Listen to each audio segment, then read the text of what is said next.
I'm Linda Goler-Blount. I have the pleasure of moderating today's panel. And before we get started, we're going to hear from our founder, Liz Powell, founder of the Women's Health Advocates. So if we could play that video, that would be wonderful. Thank you.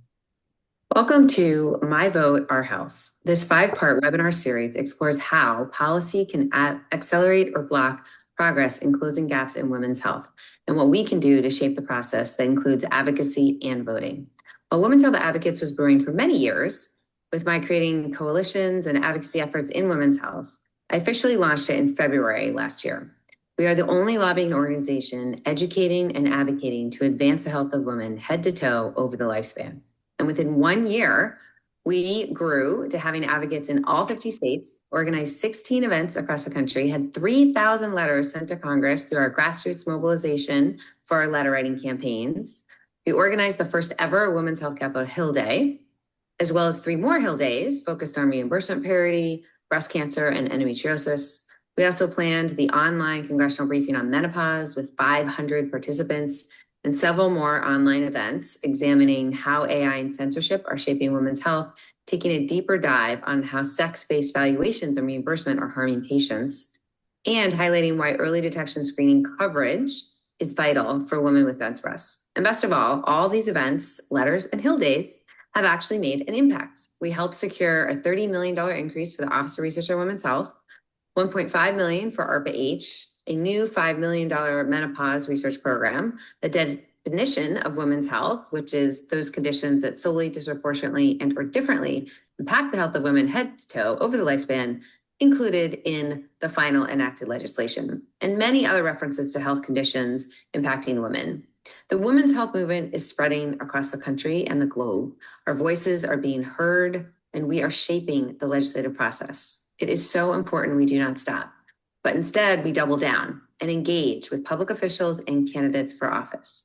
We need to talk about women's health, share our stories, share the facts, and we need to share what they can do to improve policies and funding to help advance the health of all women. Together, we can elevate these issues and make a difference. Thank you again for dialing in, and I hope to see you at future Women's Health Advocates events. Thank you so much, Liz. Good morning, good afternoon, everyone, and welcome. As I said, I'm Linda Goler-Blount, President and CEO of Community Catalyst, and I have the pleasure and honor of being the moderator for today's amazing discussion and the first installment of My Vote, Our Health, a 5-part webinar series brought to you by Women's Health Advocates alongside our partners Beyond the Paper Gown, Community Catalyst, and the National Menopause Foundation.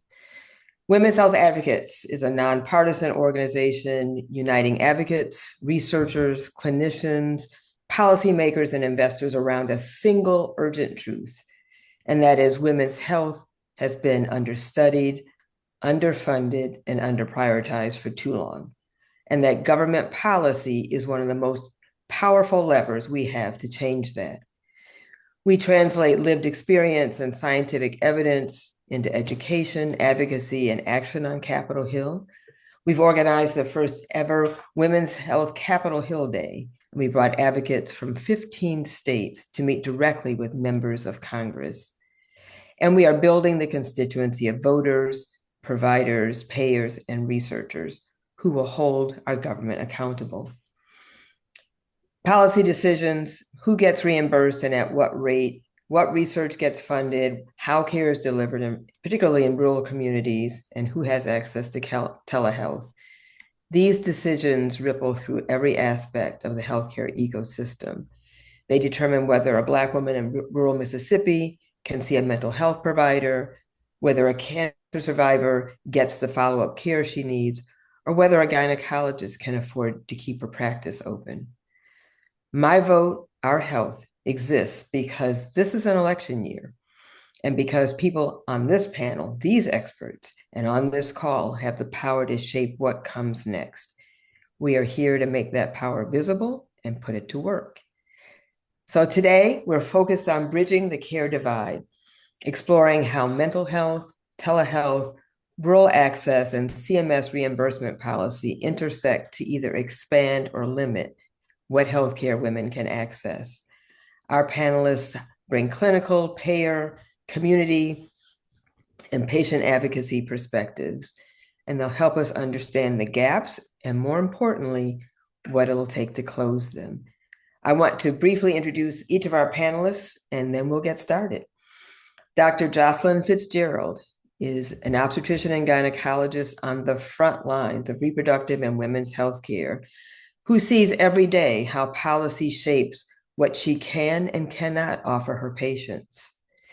Giovanni Gone is bringing the rural health and payer perspective from Blue Cross Blue Shield of Kansas, where coverage decisions determine whether care is even possible. Dr. Nadia Johnson, founder and CEO of the Black Women's Mental Health Institute, works to eliminate mental health disparities, and for her, this work is both personal and urgent.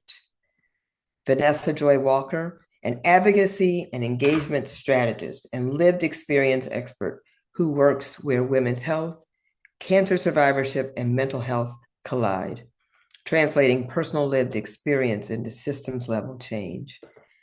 And Lori Evans Bernstein of Scene Health, a company re-architecting how women's health is valued and paid for in the AI era. She brings 30 years at the intersection of health, tech, entrepreneurship, and federal and state policy. So you all are in for a treat. So we'll start. Let's start, Dr. Fitzgerald, Jocelyn, if I may, with you sort of setting the stage and talking about everybody's favorite topic, reimbursement. You are an obstetrician and gynecologist. You live inside the healthcare system every day. When we talk about CMS, Centers for Medicare and Medicaid Services, reimbursement rates that are on average 30% lower for comparable procedures performed on women, what does that actually look like in practice? And how does it shape what you can offer your patients? Yeah, so that's a great question. Thank you all for having me here today. I am trained as an OBGYN and I practice as a urogynecologist, which is a subspecialist, it's essentially female urology. So it really does give me very head-to-head insight in terms of how we care for female urology versus male urology, which is a pretty apples to apples comparison. And in many research studies over the years have shown consistent disparities between the reimbursement rates that are garnered by hospital systems. These are healthcare systems, not physician salaries, although those are very much related. Compensation and reimbursement for the hospital when providing services to female patients are on average 30% less, often more than that. And how does that make things look in real life? So I practice in Pittsburgh, Pennsylvania, at a very academic institution, but my institution is very dedicated to providing rural care to Western Pennsylvania. And so we do go into the community. I stay overnight and take care of a rural population in rural hospitals monthly. And I can tell you that it makes it much more difficult to hire a women's health practitioner, an OBGYN, to be local in those communities because women's healthcare, while reimbursed less, is just as expensive as men's healthcare in urology.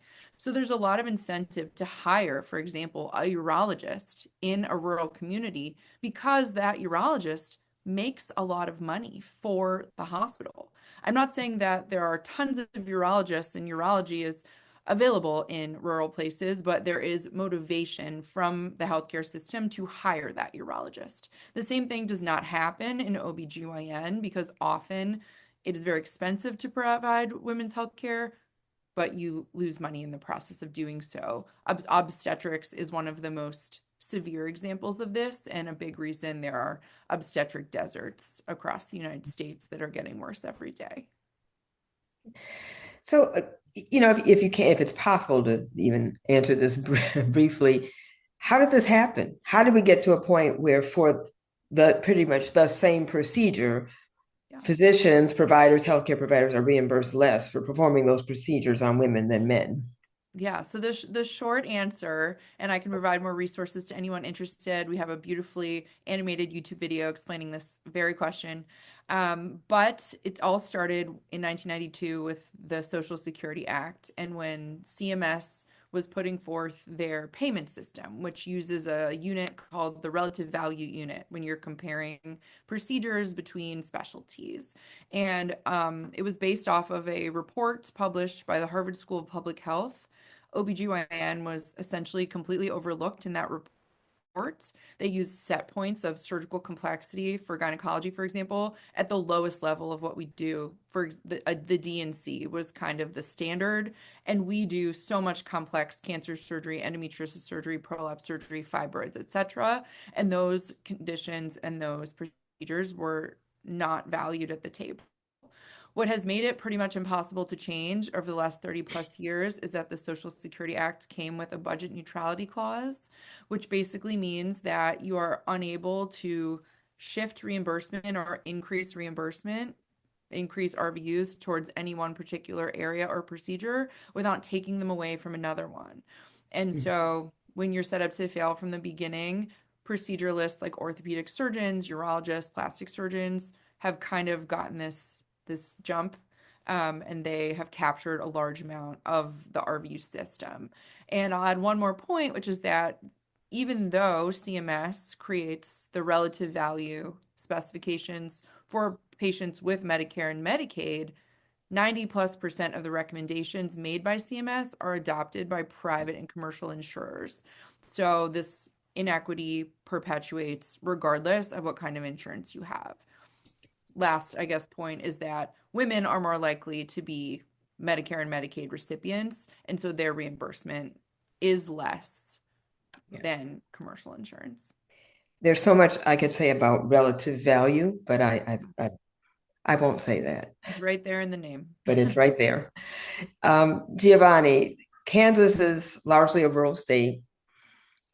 Speaking of relative value, when we talk about access to women's health care, what are the unique barriers that women in rural communities face, and how does the structure of insurance coverage either help bridge those gaps or maybe even make them worse?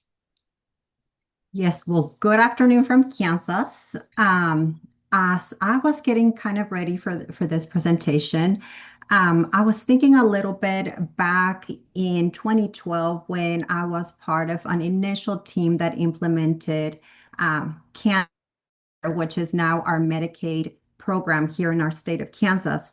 And at that time, I was hired specifically to implement this plan in 32 of the most rural counties in Kansas. And so it kind of took me back into thinking back into those days. And, the structural barriers are real. Pulling some data from our state, it shows that 59% of women in Kansas lack access to local inpatient maternity services. And they lack like specialty care, preventative care. And it's usually because of having to travel long distances for care. Out of the 100 rural hospitals that we have in Kansas, about 60 of those are at risk of closure, mostly because of financial instability and workforce shortages. And so our rural communities do face a lot of barriers. They face fewer providers. Individuals have to wait longer wait times. There's a traveling burden that the family has to do. There's delayed in care due to lack of specialists in the area. And for women, this hits hardest in maternal care, preventative screening, and behavioral health. And Medicaid plays an outsized role in rural communities, and so does our federal qualified health centers. Kansas has historically struggled with affordability and access, and this might also be because 95% of our state is rural. And so when you think about, Kansas, 95% of the individuals that live, they have these barriers to access care. They have to travel. They have, to be looking for specialists. There's a higher cost of service, there's coverage gaps, there's reimbursement rates, and also we have a very high uninsured rate. And that is, due to several things happening within these communities. Federal qualified health centers are mostly trusted and accessible providers for our rural communities because of their unique structure, both in the clinical and then the social determinants of health. And so FQHCs are very critical to the care of women because they are required to serve patients regardless of their ability to pay. And they do it under like a sliding scale depending on their income and their family size. And that's why FQHCs are the backbone of the rural healthcare safety net. But unfortunately, they receive a lot of funding from our federal government. And so when there's uncertainty because of our current political direction, any federal cuts, any restructuring, any administrative disruption truly impacts the care of these individuals. And just, talking a little bit about this uninsured rate that I was mentioning, the national average for uninsured rate is 7.9. Within our state, we have an 8.6, but unfortunately, there are even bigger disparities in certain populations. And so, like our low income population in our Hispanic and Black communities, they have a 20% uninsured rate, which means affordability and other factors do affect, how they see health and how they access health. And so, as we think about, rural communities nationally, uninsured rates, they usually stay longer than the norm. And there are several things that pile up. We talk so much about social determinants of health in rural communities. That is a huge factor. Yeah, yeah, it is. And you're talking about access in rural communities. You talked about maternal health, preventive medicine, chronic care. Dr. Johnson, Nadia, when it comes to mental health, there can be even wider gaps. The idea that mental health coverage should equal physical health coverage, that's been around for a long time. And yet we see massive enforcement gaps, especially, as Giovanni pointed out, among Black and Brown women, certainly low income people. What is failing in policy implementation? Why aren't we there? And what would or could real enforcement actually look like? You're muted. Absolutely. That's a great question. And I appreciate the comments that have already been shared. What I do believe is a missed opportunity that's happening a lot of times, especially in regards to mental health policy, is that it's being discussed separate from holistic health. Maternal health has already been mentioned, cardiovascular health, reproductive health. These are things that have already been mentioned, and mental health is embedded into all of those things. So certainly in regards to mental health parity, the accountability in regards to implementing those kind of practices needs to be discussed across all forms of health and wellness. For our state, there's a lot of disparities that are impacting Black women in general, and especially when it comes to mental health, it's no respecter of your education level or even your financial level, because mental health is being experienced across all paradigms of the Black experience. So, for example, and the same thing happens as well for maternal health. When you think about our state, which has gotten national recognition, unfortunately, for the stark statistics around maternal health, we have in our state that Black women are 3 to 4 times likely to die giving childbirth, and then twice as likely to have the loss of a child. Mental health is directly embedded into that. And that statistic is regardless of your income level, regardless of your education level. When you think about it now in rural part of our state, which is, I appreciate your comments, Giovanni.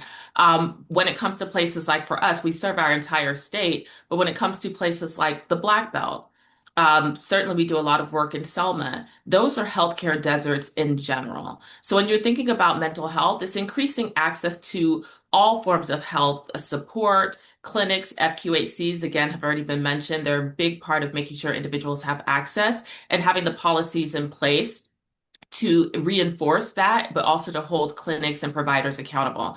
Another aspect of that that I also think is a missed opportunity in regards to, for example, in our state, the expansion of Medicaid, Medicare, is reimbursement isn't spoken about enough. We have an exceptional workforce shortage in our state. Alabama historically and consistently ranks 51st in the country for mental health workforce and clinician accessibility, which means right now for Alabama, for every 780 residents, there's one available mental health clinician. And so when you're thinking about why that is happening, first of all, certainly education. It takes quite a bit of time to get licensed. There aren't that many schools here that have those programs. The Department of Labor, we're having some of those discussions to kind of increase the pipeline, starting from high school all the way through graduate school to increase that and address that. But also for those who are licensed, who are already able to practice, there's not much incentive for them to do that kind of work because of the reimbursement. They have to eat.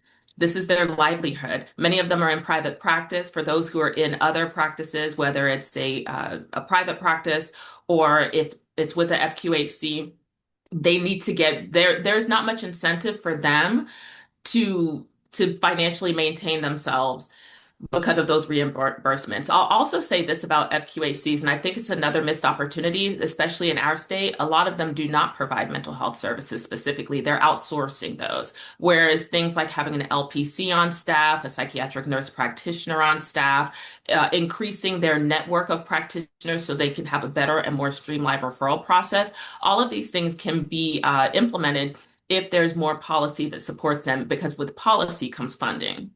Yeah, yeah.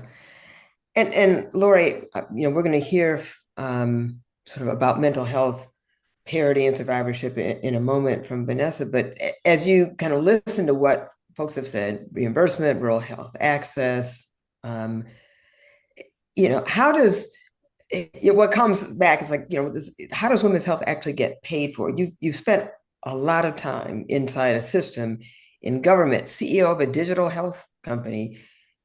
Can you help us kind of see that connective tissue? What is that single structural problem, that thread that shows up in what you've heard just today and the stories that you hear when you're sort of out in the wild listening to people? Yeah. No, thank you. It's such a great question, and I'm so delighted to be here with this incredible panel. But Linda, you named it. Like every gap just mentioned on the panel is downstream of the same thing, which is a payment system that has never accurately valued women's health. And Jocelyn, Dr. Fitzgerald just told us what that looks like from her perspective. And frankly, she's one of the fearless leaders of elevating this issue. She's the reason why I'm tackling this, because I learned about it from her. And Giovanna mentioned, the circumstances in rural Kansas. And, where it comes from and why it hasn't moved in 3 decades. Dr. Fitzgerald mentioned and I would add that, it really started with a medical establishment that dismissed women's symptoms and excluded us from research for so long. And then that bias got encoded into the fee schedule in 1992 that Jocelyn mentioned. And then, of course, commercial payers price off Medicare. So every undervaluation cascades through the entire payer mix, and it shows up in everything that was mentioned previously. OBs who can't keep their practices open, the maternal health deserts that are getting worse and worse, the rural hospitals that are closing, L&D units and, other things, the therapist who doesn't take insurance and all the rest. And I think when we're asking the question, why has it persisted? I think there's also, it points to part of the solution that I think we need. And we need a lot of policy solution. And thankfully, everyone here in Women's Health Advocates is really leading the way. And I think we need a technology solution that supports that. And we've never built the infrastructure to really show the disparity and to prove it.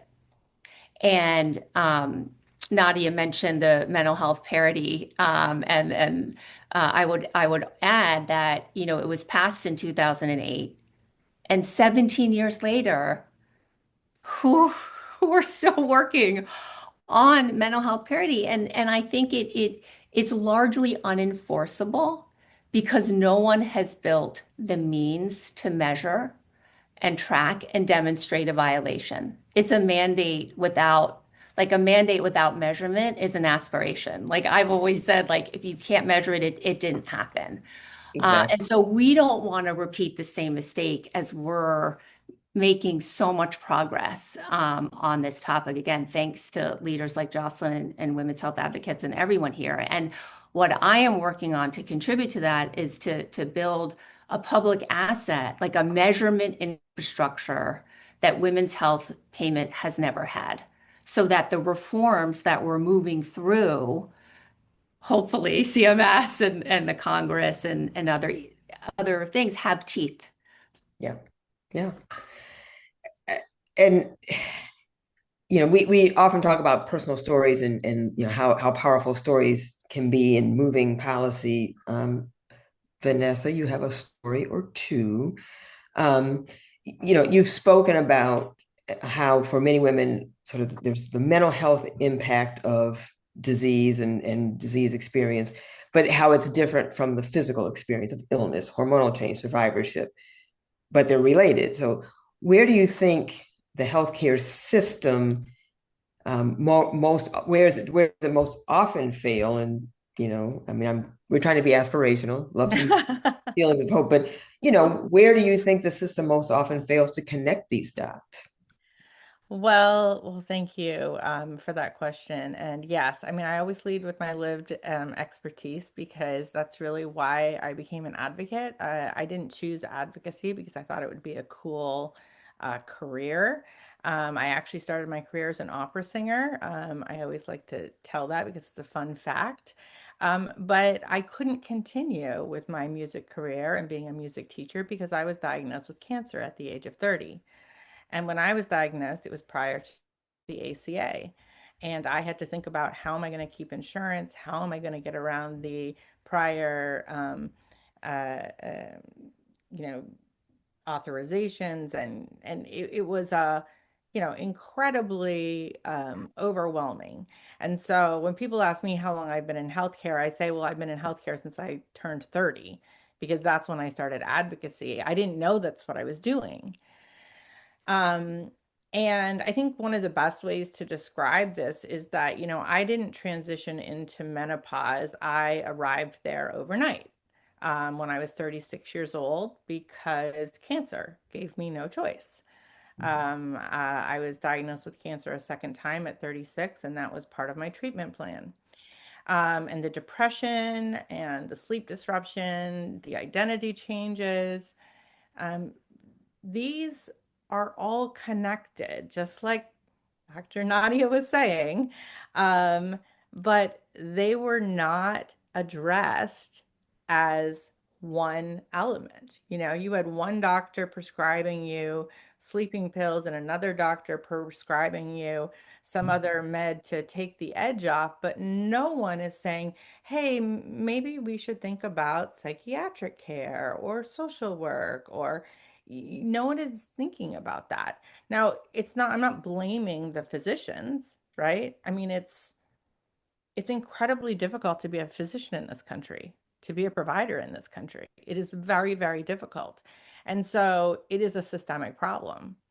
And my story is just one of many. It's not an outlier. If you look at things like endometriosis or PCOS, people with PCOS, women are 60% more likely to have a mental health disorder. Yet only 35% of those women say that mental health is ever discussed with their primary care physician. Yeah.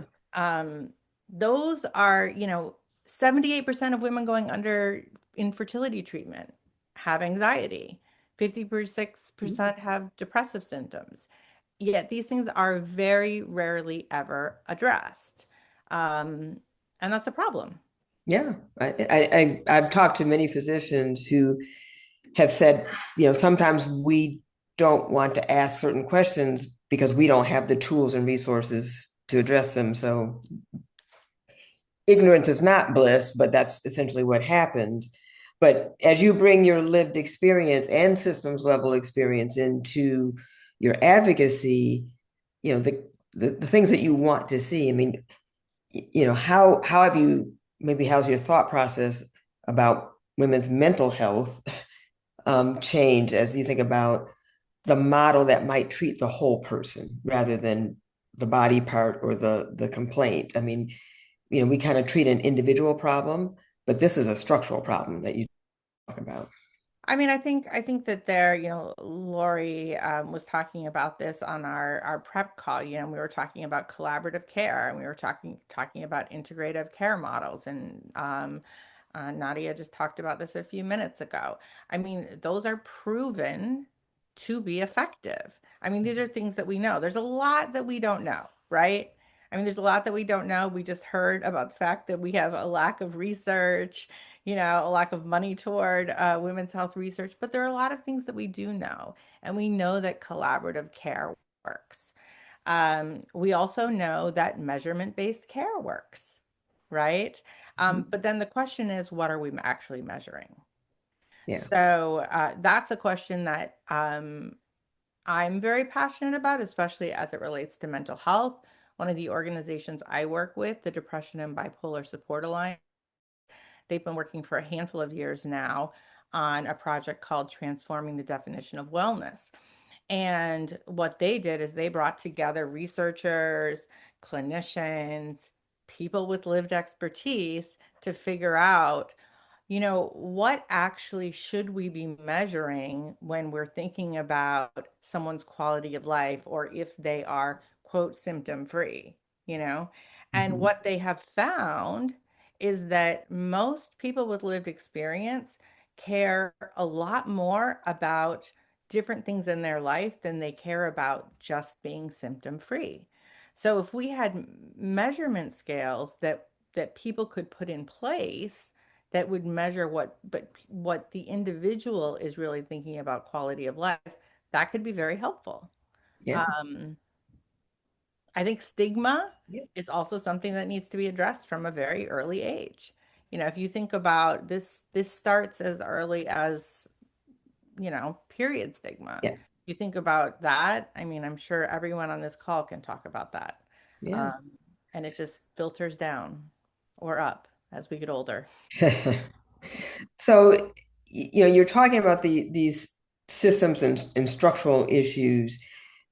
We all remember just a few years ago when telehealth was going to solve all the world's problems. So, Jocelyn, it did. Telehealth was really important during COVID. It was really important. It can continue to be important, but we saw pullback of these policies. So, from your clinical perspective, what aspects of women's care, I'm thinking about all these connections that Vanessa just listed, are most dependent on telehealth being sustained or even expanded? And, what happens to women's health when that access disappears? Yeah, that worries me quite a bit. I actually did an entire day of telemedicine yesterday. And as a part of it, it does so many things, obviously made it so these patients didn't have to come from 3 hours away to see me. We could follow up certain things that didn't require, physical exams. Another thing it does that's very powerful, referencing what Vanessa was saying, is it helps you coordinate care between teams. And so in particular, I have a chronic pelvic pain clinic that I do twice a month, and we involve probably close to a dozen specialists. And what really is a barrier, including mental health services, are embedded within that, but you don't really get reimbursed necessarily for the time that you spend as like the core physician forging those relationships with other specialists so that they can become like your go-to team. unless you kind of work within a system that has prioritized that. And also, um, when you have things like telemedicine where you can do that care coordination without having to bring the patient to your front door. So I think that would be a huge loss. That's like a very practical example of something I did yesterday because I can get reimbursed for that time I spend, but I'm not trying to do everything in one visit, like examine the Right. patient and figure out what's going on. I then schedule a telemedicine follow-up, and we can do a lot of that care coordination and follow-ups in terms of, who have you seen? Who do I need to message? Maybe myself, pull some doctor levers. So I think in the context of this conversation, that is one of the most Mhm. essential things besides the obvious in terms of like travel and um, keeping access to specialists, that pipeline open. Mental health care, I mean, cannot be understated. Like the access, even for people like doctors, I know, they don't have time. Doctors need mental health care too. Like they don't have time to go to an office, but if you can Mhm. jump on a Zoom call with a talk therapist or someone managing medications, for example, it's completely invaluable in Right. every way. It allows people to have access to something that they otherwise would simply not prioritize. And that is The critical. critical. I mean, I can't emphasize enough. If they Yeah. took telemedicine away from me, it would make my job much more difficult. I know there are comments coming through. Um, Hopefully we'll have time to take questions. If not, we will answer all the questions separately. So just stay tuned and you will see the questions answered. But I would invite those listening, just if you've ever had a telehealth visit, just let it, don't, no details, but just yes or no, you've had a telehealth visit. I'm really interested in, kind of how many of us sort of take advantage of that. And, talking about, you know, sort of the being able to address maybe disparities, provide healthcare in a way that makes sense for the patient sounds really important. Nadia, you probably spend a little bit of time having this conversation. It, what I've read is that telemedicine has created a real opportunity to increase access to mental health, in particular for Black women. Um, Again, Jocelyn mentioned transportation barriers removed. There are privacy concerns. In theory, culturally specific providers can provide, or providers who have a cultural understanding or maybe congruency can understand and better reach patients. Um, but that progress that we've made, even the system is fragile. So talk about what's at stake if Congress fails to make telehealth or telehealth mental health coverage permanent, particularly for Black women or women of color. So I'll say this in regards to telehealth. It's a tool and it's a valuable tool, but all tools have their pros and their cons.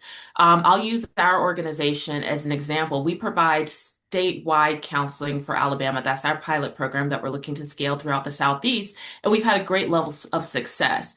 A lot of individuals who are tapping into the telehealth aspect of that are doing it out of convenience, or maybe they're in a home that has multiple generations in it, so it's hard for them to get a quiet, private space.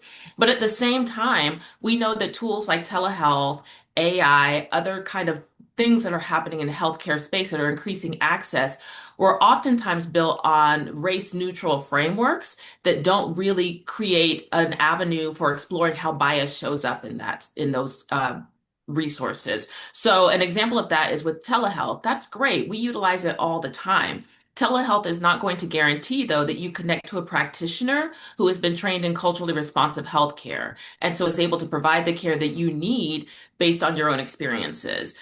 We know that that's a challenge, which is again why we've kind of ventured off into the space of workforce development because we're making sure that our clinicians are trained in culturally responsive healthcare.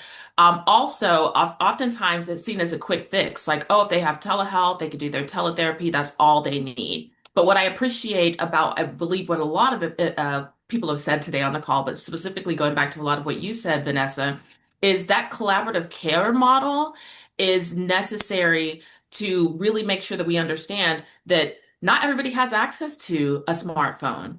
we make those assumptions like it's fine. Not everybody is going to be, especially in the rural parts of the state, have access to phenomenal Wi-Fi, or going to have a space where they can go and effectively do their sessions. So those are some of the issues I believe that we're having. I also feel like sometimes these resources and these tools, AI, telehealth, um, they are not being utilized in a way where people can say, okay, as a clinician, this is how we're using this. As a healthcare advocate, this is how we're using this. And as a community advocate, this is how we're using this. Vanessa, what I really appreciate about what you said, and I definitely want to tap into some of what you all are already doing, because we're kind of moving in that space as well, is to say, how can we be solving these things together? We know that because of social determinants of health and political determinants of health, there's differences and disparities that exist, and the history that contributes to the persistence of those disparities that is oftentimes unaddressed, that we need to work together to solve together. But oftentimes those conversations are happening in silos. Clinicians are over here having those conversations, academics are over here having those conversations.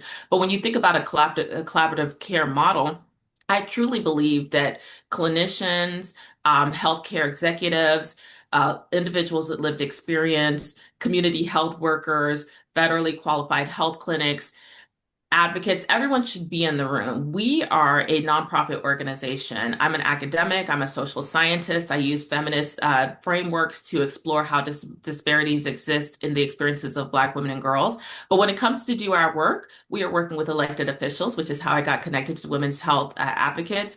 We are working with physicians. I teach with the medical school. We are working with churches. We are working with nonprofit organizations. We are working with school boards. We're working with all of these individuals so that we're not trying to address these things separately, but we're working together to create systems, policies, and programs that are actually going to be beneficial. The flip side of it, and this is also very important, is that we're catching the data for this. And that we're all working towards a goal that is actually going to communicate the value that this is going to have to individuals, but also to our country. I already mentioned social determinants of health. We know Daniel Dawes has done work in the political determinants of health, but he also, and Daniel Dawes with Meharry Medical College, he also did a research project that talked about how mental health inequities in our country are costing us $14 trillion. If money is the motivation, which for me, it should not be, but we know it's important, people and their health are important, and that's the priority. But if money is the motivation, $14 trillion being lost in our economy can be addressed if we are doing this work collectively. And so these community care and collaborative care models that we're talking about are not just avenues for us to do feel good work. It does feel good to do this work, but it's just not an avenue Yeah. to do this feel good work. It's actually making an impact on our economy, and our healthcare systems, and creating models that are going to bring about, Lori, some of the changes that you mentioned should have already been happening since 2008 when the Mental Health Parity Act was kind of formulated. Yeah. And I would be remiss if I didn't just say yes, yes, yes to everything you just said, Dr. Nadia, but peer support, peer support Yes, specialists, we don't yes. talk about them enough. Um, Peer support specialists, especially in the mental health community, are an incredible resource. And there is the Peers in Medicare Act right now. Um, I want to give a shout out, look it up. It's very, very important because it will help create the codes so that a small organization in rural Kansas can hire peer support specialists to actually help their practice. Now, they're not going to replace an advanced nurse practitioner or a psychiatric nurse practitioner, but not everyone needs a psychiatric nurse practitioner every single week. When Right. you can train people to be peer support specialists and then people can code and bill for that, that is a major game changer. Yeah. I mean, I'm so glad you brought this up. I mean, obviously the healthcare delivery system's very uneven. And, Daniel Dawes and many others have documented the disparities. But Lori, there's a saying that effective therapeutics and technologies are always disparities producing because of one, who's included in the research, and also who gets access to them. Things that are not FDA approved yet, but are effective, you got to pay out of your pocket. And if you can't afford it, you can't get it. many, many women are left out of the data that AI is trained on. So Scene Health is using AI to re-architect how women's health is valued and paid for. But AI is also flooding into every corner, every aspect of healthcare right now. And much of it is being trained on the same payment data that Jocelyn talked about, undervalued women's healthcare for decades. So what is the risk we get? What is the risk if we get this wrong? And, always wanting to be optimistic, what could it look like if we get it right? Yeah, I love this question. And, on the risk side, AI is about to industrialize decades of underpayment. Clinical AI, revenue cycle AI, pricing AI, all being trained on the same data that has undervalued women and women's health for decades, including the lack of data on social determinants, et cetera, all the things Dr. Nadia was just saying. And, what it means in the real world is a hospital's revenue cycle AI learns the historical coding patterns for GYN surgery, patterns that already under capture the complexity of the work, right? It's automating the undercoding at scale across every claim in real time.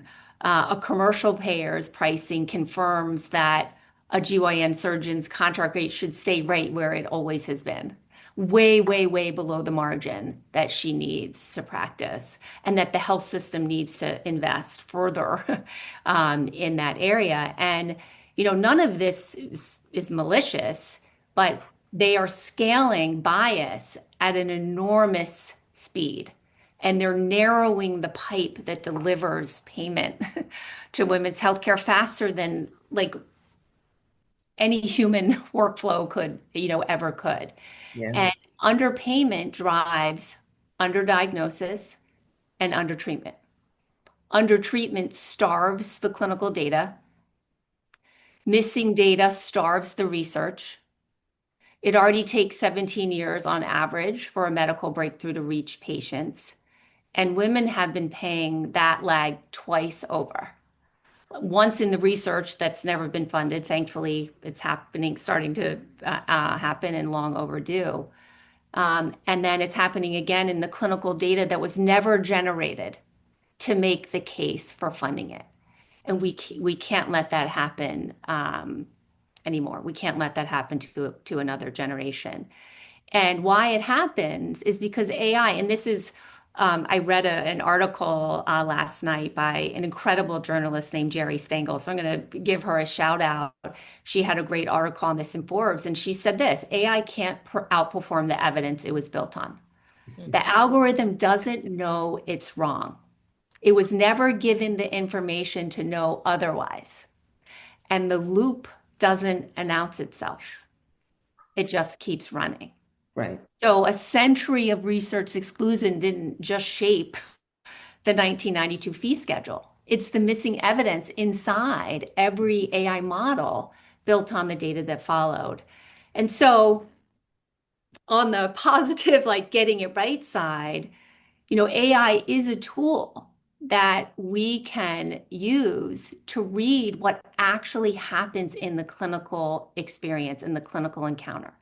The complexity, the time, the decision making, everything that the billing codes were never designed to capture, and feed AI the truth, the clinical truth of the record, rather than the history of how the system paid. And with that, I think we can rebuild from the evidence up, code by code, condition by condition, payer by payer. But the window's now. It's now. It is. So on that note, we've got about 5 minutes left. Because I always like to end on a positive note. For people listening who really want to move from understanding the issue to changing it, I would love it if each of you would take, a minute to answer the impossible. But, name one concrete action that those listening can take in the next 30 days to make the change, and what gives you hope. Jocelyn, let's start with you.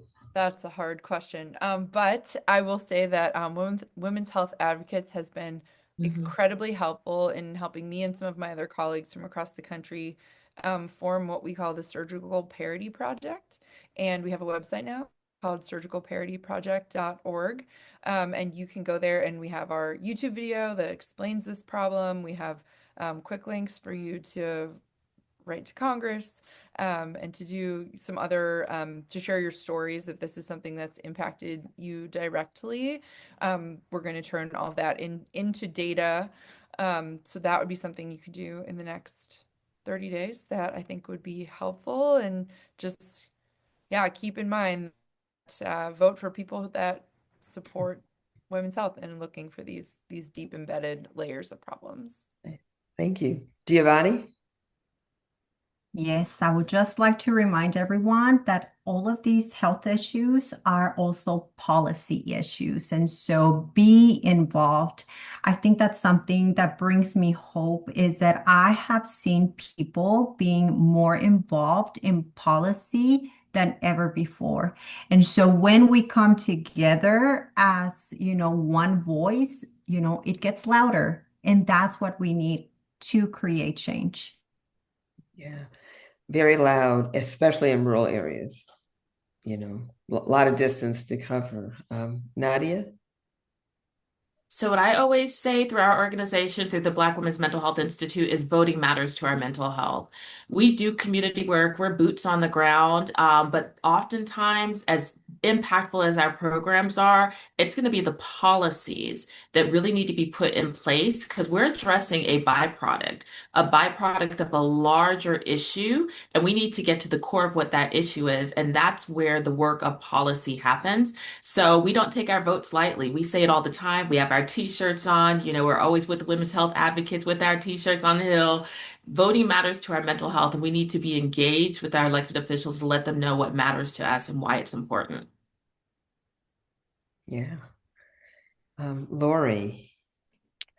AI is going to solve all the world's No, problems. oh my God. I would say I would echo just the Women's Health Advocates theme. One action, go to womenshealthadvocates.org, take the CMS reimbursement letter template, put your name on it, and send it to your member of Congress, 5 minutes. Yeah. I was going to say that as well. I was going to say 3 minutes, but Yeah, 3 minutes. It 3 minutes. doesn't take much time at all, and very impactful. Yes. And Vanessa, you get the last word on this. Help send us out with, not only the lived experience perspective, but again, like how can we take on these policy issues? I think I would say that don't feel intimidated. Every time I get on a call like this, I get nervous, even though I have so much experience and I have so many degrees and I, do a lot of stuff, but I think of myself still as just the patient because that's how I've been treated for so much of my life. And I want to tell people that you are not just anything. You are someone very important. Your voice is important. Your vote is important. So look something up. Decide what you're passionate about. Go to congress.gov, figure out if there's a bill attached to that, and then reach out to your local congressperson, right? Start small, because every action makes a difference. And once you start doing it, it feels really good. I always say you don't become an advocate overnight. You learn to advocate by advocating. You learn to do it by doing it. I know that Dr. Fitzgerald did not learn what she did by not doing it, right? So just get out there and do it and ask questions, and invest in the things that you're most passionate about, and think about how they affect the women in your life. Yeah. And know that they do. Yes. I think a lot of folks, part of that fear is they think it doesn't matter. But I think after this conversation, it should be clear that it does matter. It does work. It does make a difference. So thank you all. In the couple minutes that we have left, I think our panelists have made really clear today that the barriers women face in accessing mental health care, the issues of telehealth, care in rural areas, and disparities that we see among Black women, women of color, low income women are not accidents. And I guess in software terminology, Lori, they might say they're a feature, not a bug. They're the product of policy choices that were made without women at the table and often without women's health in mind at all. That 30% CMS reimbursement gap clearly didn't have women in mind. The rollback of telehealth expansion didn't center women. And the enforcement failures in mental health parity clearly didn't prioritize the mental health needs of women. So they're not abstract. There are all of these are reasons why women don't get the care that they need. So I ask about sort of what to do, sort of the calls to action. All of my calls to action have been mentioned. So thank you all. Please let me reiterate, write to members of Congress. It does matter. And as Lori said, there is a letter on womenshealthadvocates.org. I think it takes 3 minutes. Just do it. Send them early and often. And I would say bring someone with you. Share this recording, invite a colleague, a neighbor, a patient to the next webinar. The power of this series, what you're going to hear over the next few months, will grow every time we expand the community. And to reiterate, know who you're voting for and why. Do the research, understand where your candidates stand or where the candidates stand on women's health funding, on telehealth, mental health issues, CMS reform. I know it's probably not everybody's favorite topic, but it determines the kind of care that we get, if it's reimbursed or not. Just know that your vote is a health decision. And so I want to thank you all for joining us today and just give you a highlight, very quick overview of what's in store. This is just the beginning. My Vote, Our Health continues with 4 more webinars designed to give you deeper knowledge and sharper tools. On July 25th, we'll discuss research and innovation, funding the regulatory pathway, and translation to care. On August 27th, we'll cover the critical issues of maternal health and reproductive health. September 24th, the discussion will focus on midlife health, menopause, aging, and caregiving.